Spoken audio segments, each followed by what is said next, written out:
गोष्ट आहे की बाळाचा टाळू भरणं. लक्षात ठेवा, बाळाचा टाळू म्हणजे काय आहे, तर बाळाच्या कवटीची हाडं जी आहेत ती समोरच्या भागात सेंट्रली म्हणजेच समोरच्या मध्यभागात जुळलेली नाहीये, ती सुट्टी आहेत. ती सुट्टी का ठेवलेली आहे, तर बाळाचा मेंदू जो आहे तो खूप लहान आहे. त्याची अजून वाढ चालू आहे आणि ती वाढ पुढचा 1-1.5 वर्ष चालू राहणार आहे.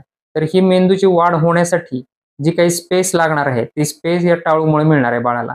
त्यामुळं अ, ही टाळू यासाठी महत्त्वाची आहे, की बाळाच्या मेंदूला व्यवस्थित वाढीसाठी जागा मिळावी म्हणून. ती जर टाळू आपण भरत राहिलो, तर काय होतं, ते हाडं जुळून जातात आणि जुळून गेल्यामुळं काय होतं, की पाहिजे तेवढी स्पेस बाळाच्या मेंदूला मिळत नाही.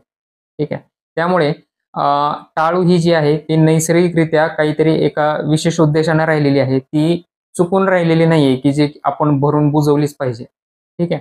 आणि दुसरा तोटा काय होतो टाळू भरल्याचा, तर बाळाच्या जिथे टाळूवर तुम्ही तेल चोळता, त्या ठिकाणी काय होतं, की वातावरणातली धूळ सगळी चिटकून राहते आणि बाळाला कोंडा होतो. तुम्ही पाहिलं असेल बऱ्याच बाळाच्या केसांमध्ये अशा खपल्या तयार झालेल्या असतात. तर त्या खपल्या का झाल्या, तर ते एक्सेसिव्ह तेल माखल्यामुळे झालेले आहेत.